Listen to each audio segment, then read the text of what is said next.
inflation, because knowing what causes inflation will allow you to be able to take a look at how it's affecting your money.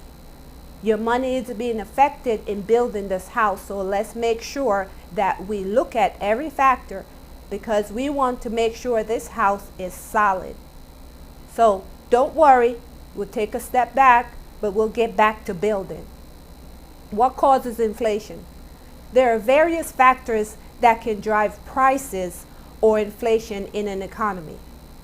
Typically, inflation results from an increase in production of cost or an increase in demand for products and services. So the cost for goods and services have risen. Since the pandemic, the cost of food, the cost of transportation, the cost of housing, the cost of clothing has increased. So with that said, inflation rate has increased. So the impact of the inflation of the 1970s and the 1980s was hardly even, hardly even the same as it is in this case. But remember that when you pay more for something, the person on the other side, they're getting more.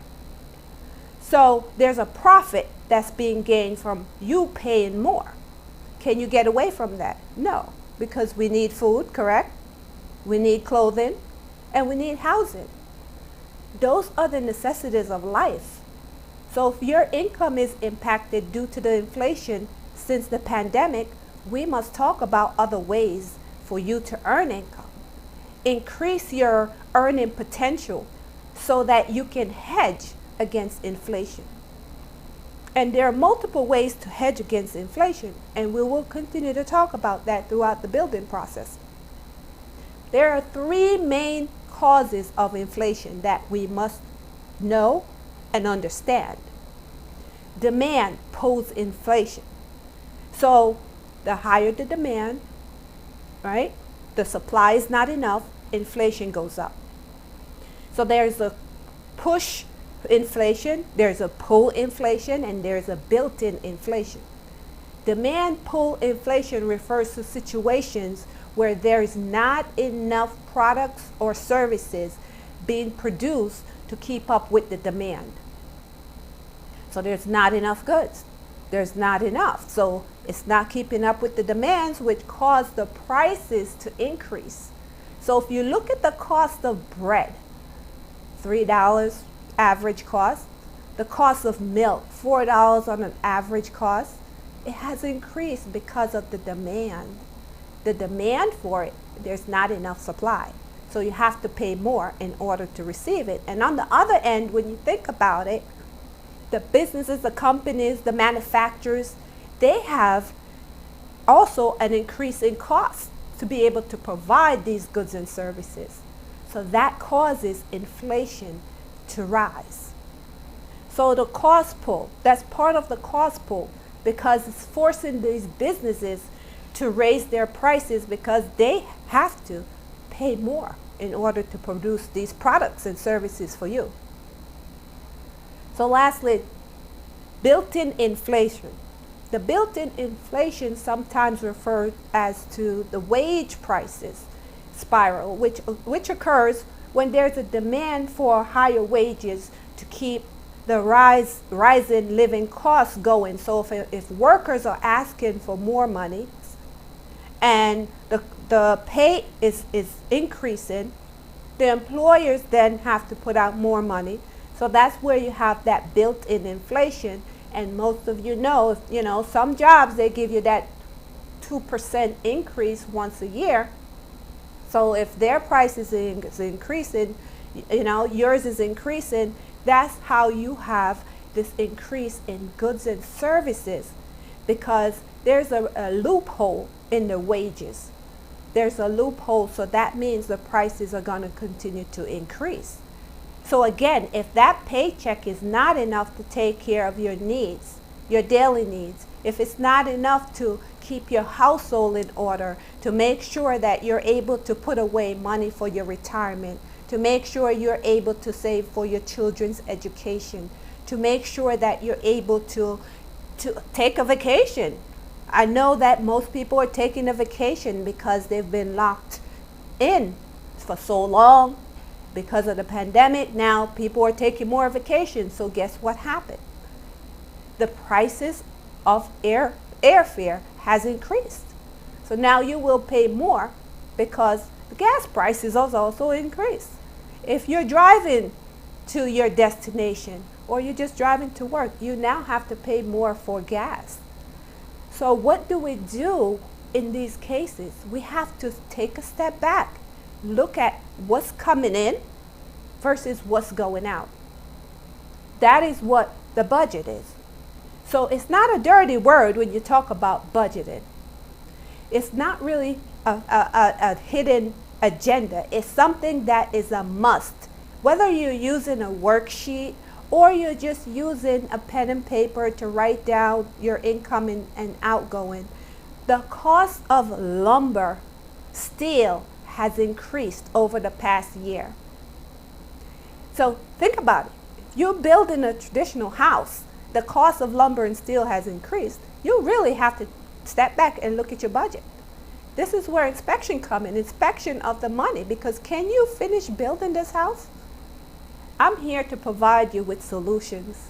There are those problems, yes. Inflation is a problem. Cost is a problem. Money is a problem if you don't have enough. But I'm here to provide you with solutions so that you can stay on track in building your financial home. So stay with me, guys. I'm going somewhere here with this. So too much inflation is generally considered bad for an economy. Too much, right? But while too little is also considered harmful, many economists advocate for a middle ground of low to moderate inflation at about 2% per year. So if it's good or if it's bad, we still have Millennium to keep TV, up with the bridging pace. communities worldwide. We broadcast diverse international content from Europe, Asia, Africa, and now right here in the USA. Watch us via Roku on your smart TV. Submit your own content to 1530entertainmentllc@gmail.com. Download the Millennium TV app from the App Store to stream our shows anywhere, anytime. Millennium TV.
Welcome back everyone, as we talk about inflation. So again, let's make sure that we put ourselves in a position to hedge against inflation, because if the money is not enough, the income is not enough, there's a shortage. We need to know where to cut back. We need to know how to add, because there are opportunities that can allow you during a year where there is such crisis in the monies coming in. I know the government spending has increased. There are trillions of dollars, being pushed out in the economy every day, and we're receiving many different conflictual information as to how to make that money work for us. I'm here to make sure we stay on track and we're not distracted with how we're going to be able to stay on track with building this financial house. So again, inflation can be good or inflation can be bad. On the other hand, it could encourage us to take advantage of opportunity, because what have happened over the year is that it has extended our abilities. That wealth gap, there was the haves and the have-not, right? There is still the haves and the have-not, but the have-nots now have an opportunity more than ever before to change your financial circumstances drastically. The opportunities to be able to hedge against inflation. Just having that knowledge, that education, the financial education is key to be able to do that. So let's talk about fixing that budget. Why create a budget? The budget is important. To get a grip on your spending is important. To save for retirement is also important. To know exactly where your hard-earned money is going is very important. If it's not enough to take care of the bills, if it's not enough to save, doing a budget and seeing how you can maybe possibly add an additional income that will not take a strain on your physical ability or your mental ability to be able to make that extra income. So there are ways to be able to do that for you to hedge against inflation, and also for you to avoid the debt trap. So let's find out where your money is going. This is the budget that we're creating here, because again, building that financial home, there's a disruption, so we want to make sure we know where the monies are going. 30% of your monies, your income, should be going towards your housing and debt costs. Living expenses, 26%. So this is just an ideal budget.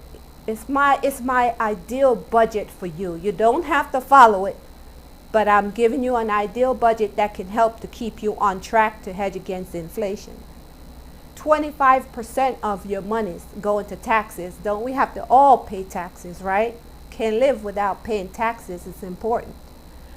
4% of that income is going towards the insurance. So the homeowner's insurance to keep that home safe. God forbid there's any unforeseen emergencies with the house, your insurance should cover that cost.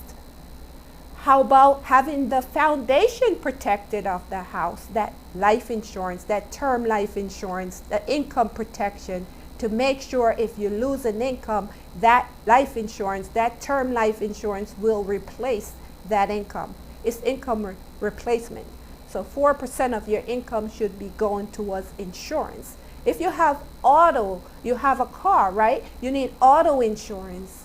If you have any type of disability insurance, that's 4%. So we have to do the math. 15% of your your income should be going towards your savings. Your savings for emergency. So remember, we talked about putting that emergency savings in place, right? Putting that money away for your nest egg for when you do call it quits. So having that money in place, 15% of your income. So let's take a look at that. Let's recap. 26% of your income going towards your living expenses. 30% going towards your housing and your debt. 25% going towards taxes. 4% towards your insurances. And 15% towards your savings and retirement. That should equal your 100%. So on one column, you have your income. The next column, you have your expenses. What's coming in and what's going out is really important for you to know. So how are you spending? Gather all your information, right? You're putting all your information in place, your financial statement, your bank statement, your investment accounts. You need to know where your money is. Your recent utility bills, those kind of things, your cable bill. Note all your sources of income on a separate line. Are you getting alimony? Are you getting child support? Are you getting an additional income from somewhere? Are you receiving dividends? Dividends from your stocks and your bonds, your investments. You need to know if that income is coming in, rental income. What if you own real estate? You have an investment property. You need to know how much is coming in, because that's how we will know how solid our financial house will be, because we're going to put our financial house in order, and we're going to make sure it stays in order. And anything that happened, pandemic, epidemic, it doesn't matter if there is a storm, you know that there will be no cracks, no leaks. And if there is, you will have other things such as your insurances to cover those costs. It won't be coming out of pocket. So as you create that list of your expenses, just make sure you gather all the information accurately. Have a list for your entertainment costs. What are you spending on entertainment? If you're eating out at a restaurant, that is entertainment cost. If you're taking your family to the movies, if you're going to an amusement park, if you travel, that's your entertainment cost. So you need to list that separately. So once you discover where your money goes, now you can create a list of your monthly expenses separate into the two categories. And when we return, we'll talk about the fixed category and the variable category. So stay tuned.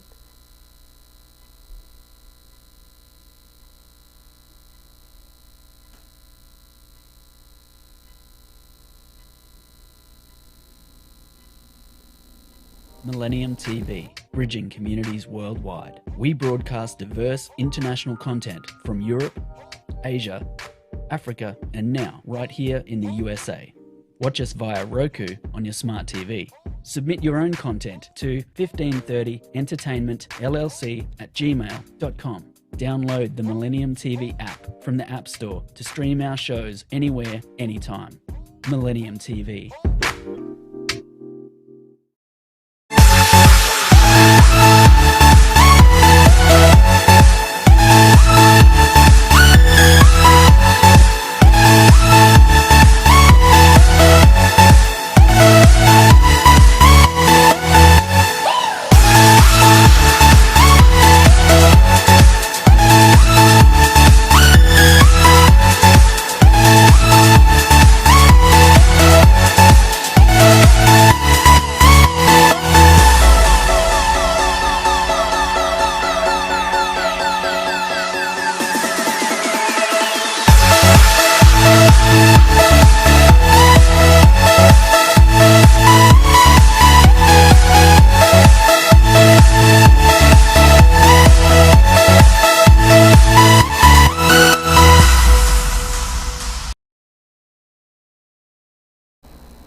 Welcome back. Thank you for your patience as we talk about inflation and how it has affected our ability to continue to build and make sure that we put our financial house in order. Talking about the budget, we talk about how we can make sure we know where our monies are going. So let's talk about the fixed expenses. Those are relatively necessary, costs such as rent and mortgages. That's necessary costs. Car payments, internet services, credit card payments, and insurances. Those are our fixed costs. Our variable costs are the groceries, the gas, the entertainment, the dining out. Again, make a separate line for those items on your budget. Did you know the average American household spends $7,729 on food every year? It's a high cost. So you need to know where your monies are going. So if you're not calculating where your monies is going, you can fall short. Despite having higher educational levels, millennials earn about 20% less than their baby boomer parents did at the same stage in life due to changes in the economy and the job market. These are real serious problems. So let's make sure that we put this financial house in order. Make sure that we are doing this budget correctly, because it's important to know where we're going. Here's the thing. People don't plan to fail. They just fail to plan. So now having that budget, not putting these things down on paper, you're planning to fail. But no one wants to fail, correct? So that's the problem. People are given all these different expenses, the fixed debt, right? Like the credit cards, like you're talking about the mortgage, a car payment, but they don't have a solution. And I'm so excited that I'm here to provide you with solutions to make sure you put that financial house in order and you make sure that you have an exact plan. A GPS. Let's talk about a GPS. When you have a GPS, you have an address. You have to see someone to go somewhere. You plug that address in that GPS. It tells you step by step where to go, where to detour, and when you arrive. The same thing with your money. You need a plan. You need an analysis of your plan so that you can know where you're going financially. As you put your house, your financial house in order, you need to know. So that's why I'm here to make sure that you have those solutions in place. And one of the solutions I want to discuss in closing is planning the meals, because the cost of food, again, cost of bread on an average is about $3. For milk, it's on an average about $4. So what about food? The grocery bills, again, over $7,000 per year to pay for food in order to live. You can't live without food. We all have food in common, right? If we don't like anything else in life in common, we know we have food, we like food, we have to eat. So whether you're feeding a family or just yourself, you've got to eat. So planning your meals in advance can cut your grocery budget. That budget we talked about, it can cut some of the expenses and save you precious time. So I have been to the supermarket a few times for one item. Before having a plan, I went to the supermarket for one item. Next thing you know, I have a cart full of items. So that is because I didn't plan. So believe me when I tell you that it has happened to me, and I'm just showing you ways to correct that. So you'll be amazed how much you can save with a little thought of planning. Use step-by-step guides and write down your meals. Just plan it out, starting with dinner. Make a list of your favorite meals and just write it down. You know, you may just want a Caesar salad with some eggplant parmesan. What about some stir fry? I know some of you guys out there love that shrimp stir fry, right? You can make that at home. You don't have to order it. How about some vegetables and tofu for all the vegans out there, vegan soup? Rice and beans for my Caribbean folks, the empanada for my Hispanic folks, the turkey burgers, things like that. Potato fries, now that it's the summertime, put some food on the grill. But you need to write it down, your meals. What's for dinner? What's for lunch? Start with dinner because that's the biggest meal, it should be, right? How about what's for breakfast? I'm not a breakfast person, so I will not be talking about breakfast. If you like breakfast and whatever it is that you like to eat for breakfast, you can write that down. But for me, breakfast is whenever you break your fast. So it could be 12 noon, it could be 1 p.m., it could be 2 p.m. It does not have to be 8 a.m., 9 a.m. You can break your fast with some fruits and water or tea.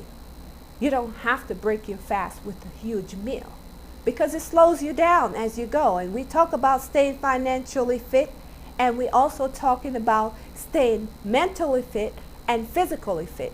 So you need to know what's going in because your body is your temple, and you need to make sure that you're not filling your body with like 0 calorie meals in the mornings because it weighs you down.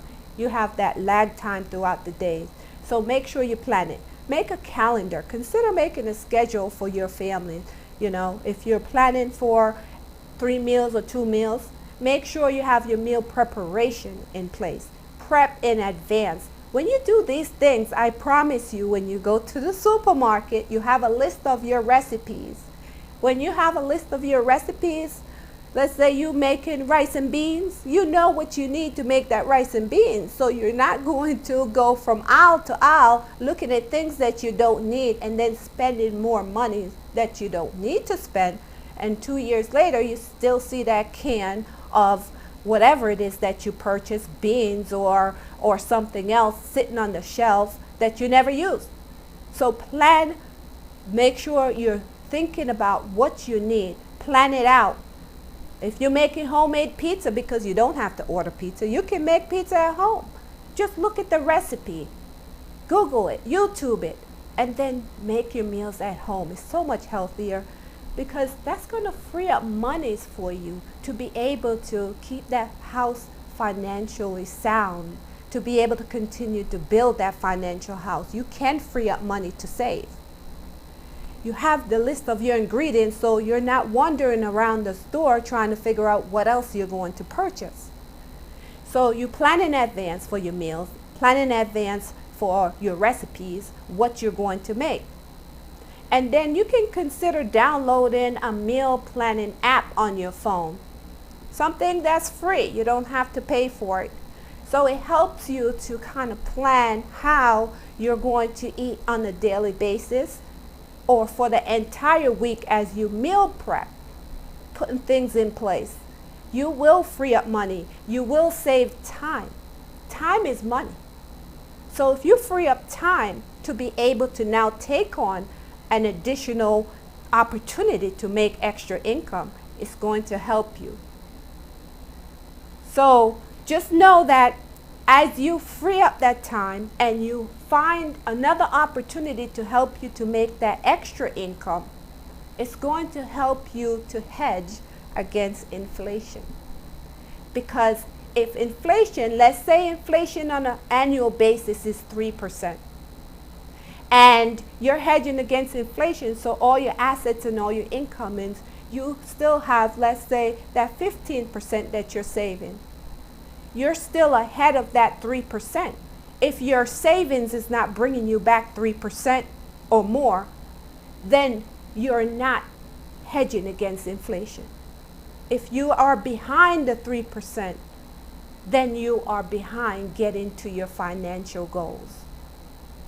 So stay with me, and we will continue over the course of the months to continue to build your financial house, because in many conversations I've had with my clients, they are eager to make sure that they have a plan in place so that they can stay ahead of the game, so that they can beat that inflation as inflation continues to rise. You're not alone. Do not give up hope. Anxiety is on the rise, but you don't have to remain anxious if you follow a few simple steps. Thank you for tuning in today. Thank you for watching Millennium TV 24 in sponsorship with Roku TV, Amazon TV, and Apple TV. Don't forget to download our app on your iPhone and your Androids and all your smart TVs.